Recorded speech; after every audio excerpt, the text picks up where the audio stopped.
يهده الله فلا مضل له ومن يضلله فلا هادي له ونشهد أن لا إله إلا الله وحده لا شريك له ونشهد أن سيدنا وحبيبنا وشفيعنا وسندنا ومولانا محمد.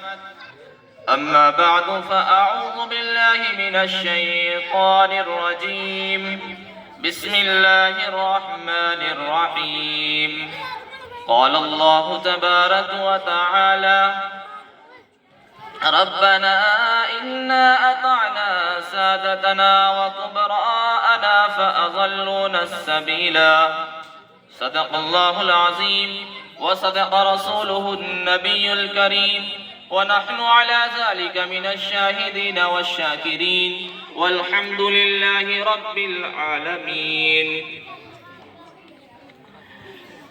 معزز سامعین اکرام اور اسٹیج پر تشریف فرما باوقار علماء اکرام اور پردے کے پیچھے سماعت فرمانے والی میری مقدس اور پاکیزہ ماؤں اور بہنوں، اللہ تبارک و تعالی کا لاکھ لاکھ بے پناہ احسان اور اس کا کرم ہے کہ اللہ نے ہم سب کو اس نورانی مجلس میں جمع ہونے کی توفیق عنایت فرمائی.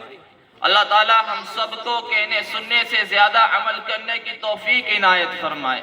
معزز سامعین اکرام، میرا عنوان تو کچھ اور تھا کہ میں آپ کے سامنے قرآن کریم کے تعلق سے چند اہم باتیں آپ کے سامنے بیان کرتا چلوں، لیکن مفتی صاحب کی طرف سے وقت کی قلت کی وجہ سے، وقت کم ہونے کی وجہ سے میں مختصر سی اپنی بات آپ حضرات کے سامنے پیش کرتا ہوں. میرا عزیز ساتھیو، مفتی صاحب ابھی آپ حضرات کے سامنے ایک بات عرض کر رہے تھے کہ دین کی تربیت کے لیے سب سے اعلیٰ جو حق ہوتا ہے وہ ماں کی گود ہوتی ہے، کہ سب سے پہلا جو مدرسہ ہوتا ہے اولاد کے تعلق سے وہ ماں کی گود ہوتی ہے. میری پاکیزہ مقدس مائیں اور بہنیں اس بات کو توجہ کے ساتھ سنتی جائیں کہ سب سے پہلا جو مدرسہ کہا گیا ہے وہ ماں کی گود ہے. کہ اولاد کی تربیت کے لیے ماں باپ کو چاہیے کہ اولاد کی تربیت کے لیے حتی الامکان کوشش کرے، جتنی کوشش ہو سکے کرے. اس کے پھر دو فائدے ہیں. میری پاکیزہ مقدس مائیں اور بہنیں توجہ کے ساتھ سنتی جائیں. اگر اولاد نیک بنے گی، اولاد کی تربیت اچھی ہوگی تو اولاد نیک بنے گی. اور اولاد تمہارے لیے کیا فائدہ دے گی کہ جب تمہاری عمر بڑھاپے کو پہنچ جاؤ گے تو تمہیں وہ اولاد نیک ہونے کی وجہ سے تمہیں پرسکون زندگی گزارنے کا موقع دے گی. اگر یہی اولاد، اگر آپ اس اولاد کی تربیت اچھی نہ کر سکے تو یہی اولاد پھر اس اولاد کی طرف سے آپ جو ہے، آپ کی زندگی جو ہے تباہ و برباد ہو جائے گی یا آپ کو پریشانیاں دے گی. اس لیے میری پاکیزہ مقدس مائیں اور بہنیں اپنی اولاد کے تعلق سے فکر کریں. جو اولاد کے حقوق ہیں، ماں باپ کو چاہیے اپنی اولاد کے حقوق کو ادا کرے. کہ اگر ماں باپ نے اپنی اولاد کے حقوق کو پورا نہ کیا پھر یہی اولاد کل قیامت کے دن اللہ کے سامنے سوال کرے گی اور آپ سے نیکیاں مانگے گی. میرے عزیز ساتھیوں، میری پاکیزہ مقدس ماں اور بہنوں، یہ اولاد سوال کرے گی. پھر وہاں پر پیسہ نہیں چلے گا، وہاں پر روپیہ پیسہ نہیں چلے گا. یاد رکھیں کہ کل قیامت کے دن تو صرف اور صرف نیکیوں سے اور گناہوں سے بات کی جائے گی.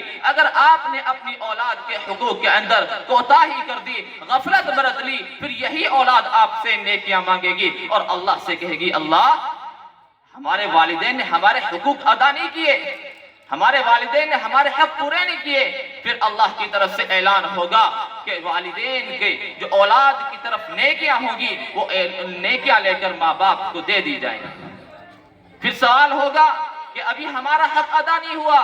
پھر ماں باپ کی زندگی میں اگر ان سے کوئی کوتاہی یا غلطی ہو چکی ہوگی تو پھر ان کے گناہ جو ہے، والدین کے جو بچوں کے جو گناہ ہوں گے وہ جو ہے ماں باپ کے سر پر ڈال دیے جائیں.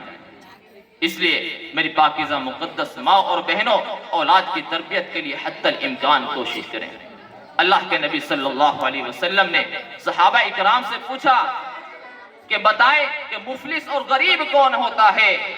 تو صحابہ اکرام نے فرمایا کہ مفلس اور غریب وہ ہے کہ جو مالدار نہیں ہے، جو پیسے سے غریب ہے، اس کو مفلس اور غریب کہا جاتا ہے۔ لیکن اللہ کے نبی صلی اللہ علیہ وسلم نے فرمایا نہیں، مفلس غریب وہ نہیں ہے، مفلس اور غریب وہ شخص ہے کہ جو دنیا کے اندر نیک اعمال تو کر کے آیا تھا، اس نے بہت تہجد کی نمازیں پڑھی تھی، بہت نمازوں کی پابندی کی تھی، لیکن جب کل قیامت کے دن حساب کتاب کا میدان شروع ہوا تو انہوں نے بہت سارے لوگوں کے حقوق کے اندر کوتاہی کی، غفلت کی، تو پھر اللہ کی طرف سے اعلان ہوگا کہ حق والوں کو جو ہے ان کا حق لے کر دیا جائے، کہ جن لوگوں نے کسی کے حقوق کو مارا ہوگا، کسی کے حقوق کے اندر حق تلفی کی ہوگی، تو کیا ہوگا کہ ان کی نیکیاں جو ہے حق والوں کو دے دی جائیں گی۔ پھر دوبارہ سے سوال ہوگا، حق والے سوال کریں گے اللہ ابھی ہمارا حق ادا نہیں ہوا، پھر جو ہے جنہوں نے حقوق کے اندر کوتاہی کی ہوگی، جو ان کی نیکیاں ہوگی وہ حق والوں کو لے کر دے دی جائیں گی، اور حق والوں کے گناہوں کو ان ناحق والوں کے اوپر ڈال دی جائیں گی۔ اس لیے میرے عزیز ساتھیوں، کل یہی اولاد اللہ کے سامنے سوال کرے گی، اللہ کی عدالت میں مقدمہ درج کرے گی، اور کیا کہے گی؟ ربنا انا اطعنا سادتنا وکبراءنا فاضلونا السبیلا۔